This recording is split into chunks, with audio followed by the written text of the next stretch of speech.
অর্পিত আর অর্জিত। অর্পিত কোনো কিছু আমরা মূল্যায়ন করি না। কেন করি না? ফ্রি পাইছি, খাঁটি বাংলায় মাগনা পাইছি। আর অর্জিত যেটা, এটা কষ্ট করে যে অর্জন করা লাগে, এই জন্য সেটা মূল্যায়ন আমরা করি। বাট এটার স্থানকাল পাত্রভেদে মিনিংফুল চরম কীরকম? আমাদের দেশের রাজনৈতিক প্রেক্ষাপটে শতকরা 75% অর্পিত মন্ত্রী এমপি। তাহলে অর্পিত হলে কি ভ্যালু বুঝবেন? বুঝবেন না। অর্জিত হইলে ভ্যালু বুঝবেন। বা সম্পদে আসেন, বাংলাদেশ আমাদের অর্পিত না অর্জিত? বাংলাদেশ আমাদের অর্পিত না অর্জিত? বাংলাদেশ আমাদের অর্পিত না অর্জিত? অর্জিত। বাট এই প্রজন্ম আমাদের প্রজন্মের কাছে অর্পিত হয়ে গেছে, কিন্তু যাহারা অর্জন করছেন তাহারা এখন জীবিত আছেন। খলিলুর রহমান স্যার, আপনি জিও পলিটিক্সের বা ইন্টারন্যাশনাল রাজনীতি ভালো বোঝেন, আমি জিও পলিটিক্সের জও বুঝি না। গত বছর ইউএন জেনারেল সেক্রেটারি মিয়ানমারে ভিজিটে গেলেন। কয়দিন থাকলেন, কী উদ্দেশ্যে গেছিলেন, কী পারপাজে গেছিলেন, এটা তো নিশ্চয়ই জানেন। আমি একটা লাইন শুধু বলি, উনি যাওয়ার পরে ডিক্লার হয়েছিল যে মায়ানমার জান্তা সরকার নির্বাচন দিবে। বাট তার 2 মাস পরেই কিন্তু আবার ডিসিশন চেঞ্জ করলো। কী কারণে চেঞ্জ করছিল? এই রাখাইন ইস্যু নিয়ে। নাম্বার 2, আমাদের গত মাসে পররাষ্ট্র উপদেষ্টা তৈয়ব সাহেব গেলেন থাইল্যান্ডে। কী কারণে থাইল্যান্ডে গেলেন? এই রোহিঙ্গা ইস্যু নিয়েই। উনি যাওয়ার 2 দিন আগে আমি পাসপোর্টলেস পৃথিবী যে আছে এটা আমি জানতাম না। Passportless, diplomatic passport, red passport, পোর্টেন্ট এগুলো বাদ দিলাম। পাসপোর্টলেস পৃথিবী কীভাবে আছে? 1971 সালে ফ্রান্সের একটা অর্গানাইজেশন আছে যেটা বাংলাদেশের বর্ডারে এই সাইডে ওই সাইডে ব্যাপক কাজ করতেছে, এবং সেই অর্গানাইজেশনের ডাক্তারদের অর্গানাইজেশন। ডাক্তারের সাথে মানে কি? ডাক্তার একা চলতে পারে? নার্স লাগে না, বয় লাগে না, মেডিসিন লাগে না, ড্রাইভার লাগে না, হেল্পার লাগে না। আমি ডেপতে না গেলাম। দ্যাটস মিন পাসপোর্টলেস পৃথিবী। কিন্তু প্রয়োগের দিক দিয়ে আমাদের ষষ্ঠ উপদেষ্টা, উনার জায়গায় আমি থাকলে ষষ্ঠ মন্ত্রণালয়ে বসে মাউস দিয়ে ক্লিক করতাম, আর স্ক্যাম সেন্টারগুলো ওই পাড়ার এই পাড়ে যা আছে উড়োই দিতাম। আমি কিছু বললে আমি বেয়াদব হয়ে যাই। উনি আর্মি পার্সন, উনি ষষ্ঠ উপদেষ্টা, রসের মিষ্টির দোকানের মালিক নিয়ে এত আন্দোলনের পরও উনি নির্লজ্জ বেহাইয়া, এত বড় নির্লজ্জ বেহাইয়া মানুষ দেখছি, এত বড় নির্লজ্জ বেহাই দেখিনি। দয়া করে প্রধান উপদেষ্টা এবং তহিদ সাহেব এবং খলিলুর রহমান সাহেব বলতেছি, আমাদের অর্পিত, আমাদের এই প্রজন্মের এবং অর্জিত যাহাদের, মিয়ানমার বাংলাদেশের 3-4 গুণ বড়, কিন্তু মিয়ানমারে 8টা অঙ্গরাজ্য থাকলেও সব ছোট অঙ্গরাজ্যটা হচ্ছে রাখাইন। রাখাইন হচ্ছে মিয়ানমারের হার্ট। রাখাইন না থাকলে মিয়ানমারের কোনো ভ্যালু নাই। নন স্টেট পাওয়ার, স্টেট পাওয়ার, দুইজনকেই সব দেশ বা দেশ, যে কোনো দেশ সাপোর্ট দিচ্ছে। আবার আমাদের গত মাসে 2জন আমাদের বাউন্ডারিতে ঢুকে 2জন জেলেকে মাইরে থুয়ে গেল। কারা মারলো? নন স্টেট পাওয়ার মারছে নাকি জান্তা সরকার মারছে? ষষ্ঠমন্ত্রী সাহেব বলেন, স্টেটমেন্ট দিয়েছেন কোনো?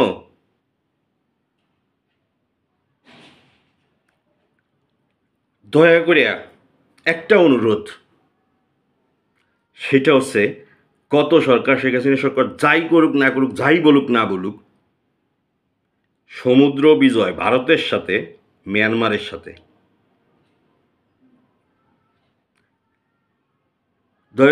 সমুদ্র বিজয়ে তাহলে আমাদের বাংলাদেশের দ্বিগুণ সীমানা আমরা পাইছি, কিন্তু মিয়ানমারের সীমানাটায় আমাদের দখল নাই, বেদখল হয়ে রয়েছে। আমরা মামলা করে দিচ্ছি আমাদের অর্জিত জিনিস, অর্পিত জিনিস, আবার তারপরেও আমাদের বেদখল ছিল, তারপরে মামলা করে কোর্টের থেকে আমরা জিতি নাই। সেখানে আমার দখল আছে নাই। ভারতের সাথেও দিচ্ছি। তা ভারতের কিছু আমাদের সাবেক প্রধানমন্ত্রী তো ওই যে খালি বলতেই পারেননি, বলতে গেলে থামেন না যে যা দিছি তো দেশেন, তো কি নেছেন তা কবেন না। লাস্টে যে টাকাগুলো স্যাংশন হচ্ছিল, ইন্ডিয়া রিকোয়েস্ট না করলে কি IMF টাকা দিত? এটা এইগুলো বলেন না কেন, ইন্ডিয়ার সহযোগিতা যে পাই কিনা? 20টি ব্লক ইন্ডিয়াকে দেওয়া নাই বঙ্গোপসাগরে আমাদের, কেন দেওয়া আছে? মামলা দিচ্ছি না আমরা, দখল নিতে পারি নেই। আমাদের গ্যাস নিয়ে যাচ্ছে না।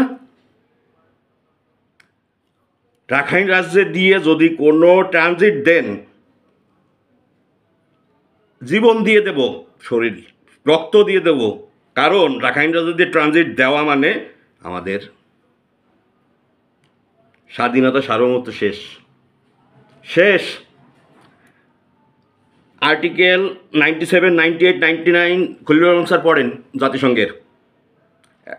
অ্যান্টোনিও গুতেরিয়াস যিনি আসছেন মহাসচিব, ওনার মেয়াদ কতদিন আছেন? উনি সেকেন্ড টার্মের জন্য নির্বাচিত হবেন যদি এই কাজটা করে যান। আমি বলে দিলাম আপনাদের, আমি বলে দিলাম উনি 3 দিনের সফরে আসছেন, ওনার মেয়াদ শেষ। বাইডেন অ্যাডমিনিস্ট্রেশন একদিন থাকলে আমরা 14 না 24 টুকরো হয়ে যেতাম। ট্রাম্প অ্যাডমিনিস্ট্রেশন কী বলছেন ইউনূস সাহেবকে রোহিঙ্গা ইস্যুতে?